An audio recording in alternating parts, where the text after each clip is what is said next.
Hello and welcome to Byju's IAS. Let's take up the analysis of today's The Hindu newspaper. First, we have an editorial from page number 6, which helps us understand the significance of scientific clinical trials and the lack of checks and balances in India's regulatory system.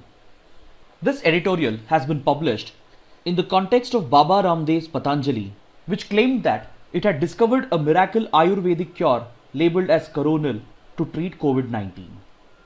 The company had claimed that Coronil could cure a COVID-19 patient in just 7 days, and it went on to claim that all those who had been part of its clinical trials had been cured of the disease. But now it has emerged that Patanjali had misrepresented the drug's efficacy, and as a result of the controversy, its faulty trial process has now been brought under the scrutiny of Ministry of Ayush and the Ministry of Health and Family Welfare. And in fact, the Ministry of Ayush has directed Patanjali to not advertise the product unless and until it obtains all the necessary clearances from the concerned regulatory authorities. See here, the debate is not over Ayush versus allopathy. We know that traditional systems of medicine such as Ayurveda, homeopathy, etc. have always been in conflict with allopathic medicine. But this is not the focus of our debate over here, and instead, the focus of the debate is the subversion of scientific process for the sake of profiteering during a pandemic. Because making such unsubstantiated claims of finding a cure to the pandemic can affect public safety, it can erode public trust, and more importantly, it can dilute scientific temper. See, it is not just Patanjali's Ayurvedic drug which has been projected as a cure for COVID-19, but even allopathic medicines such as hydroxychloroquine, Glenmark's Favipiravir have been projected as a cure for COVID-19 based on questionable clinical trials. So here, the debate is not over the fight between traditional forms of medicine and allopathic medicine, but the debate is over the need to follow scientific process in order to uphold modern medicine. See, today, modern medicine is able to treat a number of diseases and conditions, and it enjoys a great deal of public trust because modern medical treatments are effective and safe. This efficacy and safety of modern medicine can be attributed to the fact that it is firmly rooted in science and scientific principles. See, modern medicine has evolved primarily through scientific research and development, and the products of this research and development are subjected to careful scientific scrutiny through clinical trials known as RCTs or randomized clinical trials.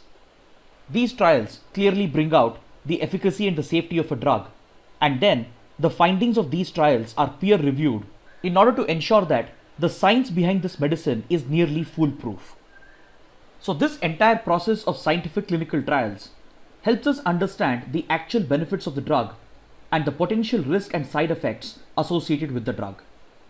So as you can see, the argument is not to say that allopathic medicines are better than Ayurvedic medicines or any other traditional forms of medicine, because a number of Ayurvedic drugs are known to boost our immunity and protect us against a number of diseases. And on the other hand, allopathic medicine is known to cure and vaccinate us against a number of diseases.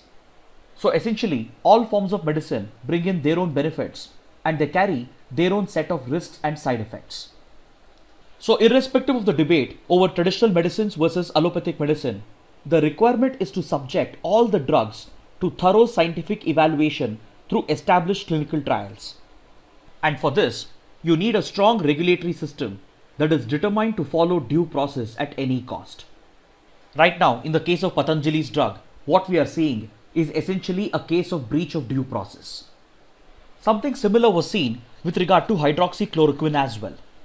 So such incidents of breach in the regulatory process threatens public safety because it exposes the public to spurious drugs with questionable efficacy and safety standards.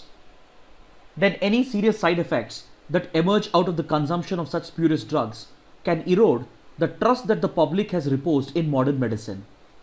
And more importantly, such incidents dilute scientific temper in the society, and it makes people believe in quackery, and the large following that such companies and institutions have makes the public to have faith in magic drugs. Such dilution of scientific temper is a violation of Article 51A of the Indian Constitution.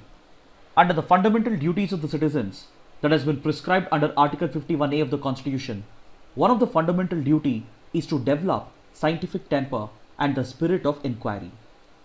These principles are the foundational principles of modern science and modern medicine, and hence there has been growing consensus within India's regulatory environment to subject any drug, be it a Ayurvedic drug or be it a allopathic drug, to strict clinical trials so that the efficacy and safety of the drug can be determined by following due process.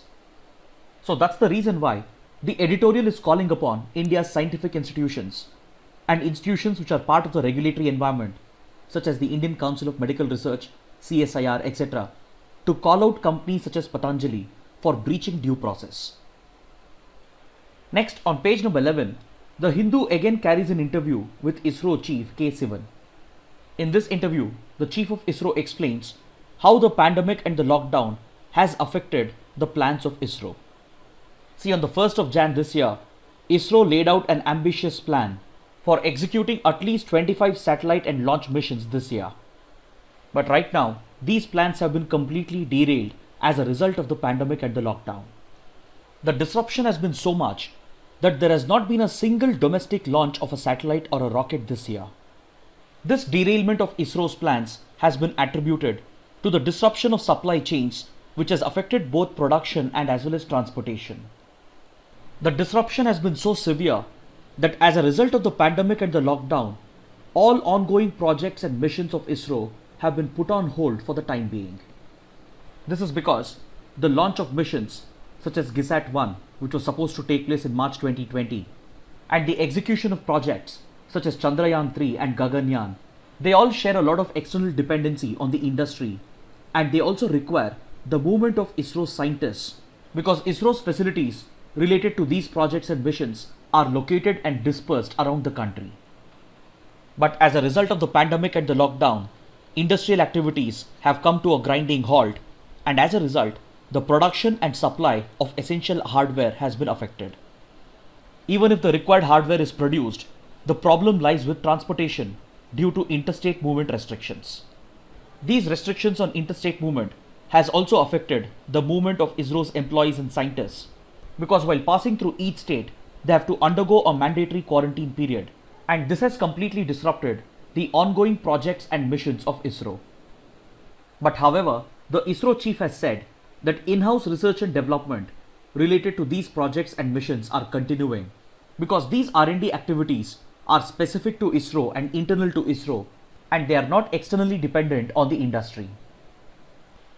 Now let's take up an article from page number 11. The Ministry of Social Justice and Empowerment has launched an anti-drug plan focused on 272 vulnerable districts in order to prevent drug abuse amongst drug addicts. This initiative, known as Nasha Mukt Bharat or a Drug-Free India, has been launched as an anti-drug campaign to mark the occasion of International Day Against Drug Abuse and Illicit Trafficking that falls on the 26th of June. This campaign is primarily focused on helping drug addicts to move away from drug abuse through institutional support and community outreach. Under this campaign, the Social Justice Ministry will coordinate with all the stakeholders, including parents, schools, civil society organizations, NGOs, and the Narcotics Control Bureau, in order to provide the right counseling and rehabilitative support to drug addicts through its integrated rehab centers, which are entirely funded by the Social Justice Ministry. Over the last 3 years, funding for the fight against drug abuse has nearly doubled, which indicates the priority of the Social Justice Ministry to tackle drug abuse and help out drug addicts. Then also note that the Narcotics Control Bureau is the nodal law enforcement and intelligence agency for tackling drug trafficking. This organization was established in 1986 as per the provisions of the Narcotic Drugs and Psychotropic Substances Act of 1985. Later, to fully enforce the provisions of the NDPS Act, another legislation known as the Prevention of Illicit Trafficking in NDPS Act was passed by the Parliament in 1988, which provides further enforcement powers to the Narcotics Control Bureau. So these two legislations and the establishment of the Narcotics Control Bureau has helped India fulfill its international treaty commitments to the Single Convention on Narcotic Drugs, to the Convention on Psychotropic Substances, and the UN Convention against illicit traffic in narcotic drugs and psychotropic substances. Now let's take up an article from page number 14. ASEAN states have warned about increasing tensions in the South China Sea. See, the ASEAN is a regional grouping of 10 Southeast Asian countries, which includes Myanmar, Cambodia, Laos, Vietnam, Thailand, Malaysia, Singapore, Indonesia, Brunei, and the Philippines. During an online meeting between the leaders of these 10 ASEAN countries, Vietnam and Philippines in particular have expressed great concern about the increasing military aggression and diplomatic activities of China in the South China Sea. A couple of months ago, we had discussed how China had unilaterally declared the establishment of new administrative districts in the disputed islands that are located in the South China Sea, which is claimed by both China and a number of ASEAN countries. These countries have blamed China for exploiting the pandemic because at a time when most of the countries are preoccupied with tackling the pandemic, China has been busy displaying its expansionist and territorial tendencies through its aggressive military and diplomatic activities in the South China Sea. See, the South China Sea forms a crucial link between the Indian Ocean and the Pacific Ocean. A majority of the global shipping passes through the South China Sea, and the South China Sea is also said to hold large quantities of natural gas and oil reserves. Apart from this, the South China Sea is also a popular fishing ground, and these factors give the South China Sea a lot of economic and strategic significance. So since the South China Sea is an important sea lane of communication linking the Indian Ocean and the Pacific Ocean, every country in the region has a responsibility to uphold freedom of navigation as per international law. Then with regard to maritime rights and maritime boundaries, and with regard to delineation of the exclusive economic zone of a country, every country has to abide by the provisions of the UN Convention on the Law of the Sea.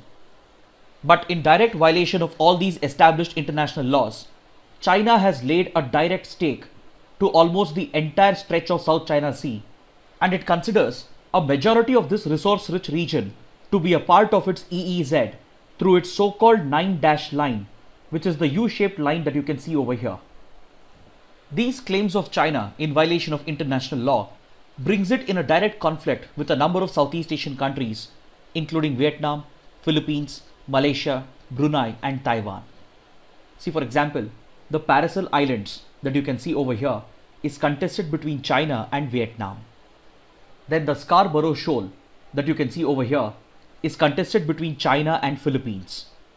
With regard to the Scarborough Shoal dispute, Philippines had even approached the Permanent Court of Arbitration as mandated by the UN clause. And even though the PCA's ruling went in favor of Philippines, China has refused to abide by these orders of the PCA, as the decisions of the PCA are not binding on the members. Then the Spratly group of islands that you can see over here is contested between China and Vietnam, Philippines, Malaysia, Brunei, and Taiwan. So in order to further these illegal claims, China has adopted an aggressive military and diplomatic strategy in the region, and it has openly threatened freedom of navigation. Chinese naval ships and its aircraft in the region have often threatened the fishing vessels and naval ships of other countries, including that of India. For example, when an Indian Navy ship was escorting a ship of ONGC Videsh Limited to explore hydrocarbon reserves off the coast of Vietnam in collaboration with Vietnam, a Chinese naval ship had openly threatened the Indian Navy. The PLA Navy has even resorted to aggressive action in the region, and it has even sunk a number of fishing vessels, especially belonging to Vietnam and Philippines. Of late, China has even started to challenge Indonesia's claims over the Natuna Island. Then to further strengthen its claims, China has even started to reclaim islands and construct artificial islands, which can be easily converted into naval military bases. Then in the East China Sea as well, China has run into a similar conflict with Japan over the sovereignty of the Senkaku, or also known as the Diaoyu Islands. So it is this aggression of China and its blatant violation of international law which scares the ASEAN countries, and these concerns have been expressed by Vietnam and Philippines during a recent ASEAN summit. Then to further understand the South China Sea conflict and the background to it and some of the recent developments, kindly go back and watch our analysis for the 1st of April and the 24th of April. Now let's take up another article from page number 14. The signing of UN 75 declaration has been delayed. See, the UN 75 declaration was supposed to be signed to mark the 75th anniversary of the signing of the UN Charter. The signing of this declaration has been delayed due to an objection that has been raised by the Five Eyes countries and India against the usage of a Chinese phrase in the declaration. See, the term Five Eyes refers to a group of 5 countries which includes the United States, United Kingdom, Australia, New Zealand and Canada, which have a long history of intelligence cooperation and opposition towards communist ideology. Along with these Five Eyes countries, India has objected to the inclusion of a Chinese phrase in the document, and this has delayed the signing of the UN 75 declaration. This phrase in English roughly translates to shared vision of a common future or community with a shared future for mankind, which is closely associated with the ideology of the Communist Party of China. So the introduction of this phrase related to communist ideology in a global document and China's recent tensions with the United States, with Australia and with India has led this group of countries to object to the inclusion of this phrase in the UN 75 declaration. Now let us quickly understand what is the UN Charter. See, the UN Charter serves as the foundational treaty of the United Nations. It basically laid the foundation for the establishment of the UN after the end of the Second World War. This charter broadly outlines the principles and values of the UN, such as the commitment to uphold human rights at any cost, the objective of promoting socio-economic development around the world, and the need to uphold fundamental freedom and fundamental rights without any distinction on the basis of race, caste, sex, religion, etc. These negotiations related to the UN Charter took place at the historic San Francisco Conference, which was held in 1945 after the end of the Second World War, when the global community was looking to replace the League of Nations, which had failed to uphold international peace and security, with a more effective multilateral institution that could not only prevent wars and conflicts and uphold peace and security, but also protect human rights and promote socio-economic development. So at the San Francisco Conference, the UN Charter was finalized, which included these broad principles and values which serve as the foundation of the UN. And this charter was signed on the 26th of June 1945. Later, on the 24th of October 1945, the charter came into force, leading to the establishment of the United Nations and its various principal organs, such as the UN General Assembly, the UN Security Council, the International Court of Justice, etc. So to mark the signing of the UN Charter on the 26th of June, the UN 75 declaration was supposed to be adopted, but it has been delayed due to a dispute between these countries. Now let's take up the practice questions for today. Which of the following rivers drain Assam? Brahmaputra, Teesta, Barak, Subansiri. Amongst the given options, the correct answer is option D, 1, 3 and 4 only. See, this map shows the major rivers of Assam, and this includes the Brahmaputra, which originates in Tibet, flows through Arunachal Pradesh and Assam before entering Bangladesh. Then we have the Subansiri, which is a major tributary of the Brahmaputra, and this river also originates in Tibet, flows through Arunachal Pradesh and Assam before joining the Brahmaputra. Then we have the Barak river over here, which originates in Manipur, flows through Nagaland, Mizoram, then enters Assam before entering Bangladesh. But the Teesta river does not drain Assam because it originates in Sikkim, flows through West Bengal before it enters Bangladesh. This question has been asked because we have an article on page number 4 which refers to the massive floods caused in Assam by the Brahmaputra and its tributaries. Now let's take up the next practice question. Consider the following statements with regard to the Preconception and Prenatal Diagnostic Techniques Act, or the PCP-NDT Act of 1994. The Act provides for the prohibition of sex selection only after conception. See, this statement is incorrect. See, the PCP-NDT Act prohibits both sex determination and sex selection. This was a historic legislation that was introduced in 1994 in order to tackle the social evil of female feticide through sex selection and sex determination techniques. So the ban on sex determination prohibits prenatal diagnostic tests, and the ban on sex selection prohibits any preconception techniques such as IVF, which can be used to choose the sex of the child either before conception or after conception. The second statement says it regulates the use of prenatal diagnostic techniques like ultrasound, amniocentesis by allowing their usage only under exceptional circumstances, such as to detect genetic abnormalities, chromosomal abnormalities, etc. The third statement says it bans all forms of advertisement for prenatal and preconception sex determination facilities. Both the statements are correct. Option D is the right answer. This question has been asked because we have an article on page number 5 that makes a reference to the PCP-NDT Act. Now let's take up the next practice question. Which of the following statements are correct? India and China have a bilateral free trade agreement in place. India suffers a massive trade imbalance in China's favor. But with the United States, India enjoys a trade surplus. Amongst the given statements, the first statement is incorrect, so option D is the right answer. See, India and China do not have an FTA in place. But India and China do have a very large trading relationship that amounts to nearly $100 billion every year in volume. And out of this, India imports close to $70 to $75 billion worth of goods from China, whereas its exports to China hardly accounts for $15 to $25 billion. So this leaves India with a massive trade deficit, which in most years tends to be above $50 billion. And also note that until recently, China was India's largest trading partner, and recently it was overtaken by the United States. And also latest data shows that for the first time in the last few years, the trade deficit of India with China has fallen below $50 billion. And with regard to India's trading relationship with the US, India does enjoy a huge trade surplus of around $18 billion. And it is this trade surplus which leads Donald Trump to target India with trade wars. This question has been asked because on page number 15 we have an article which explains India's dependency on China. In the backdrop of the boycott China call that has been given as a result of the border clashes, industry leaders of India have stressed how dependent the Indian economy is on the Chinese economy, especially sectors such as automobile and pharmaceuticals. They currently have a lot of dependency on Chinese manufacturing, and this dependency cannot be brought down overnight. Yes, self-reliance can be built, but this is going to take time, and hence an overnight boycott of Chinese products is not feasible for the Indian economy.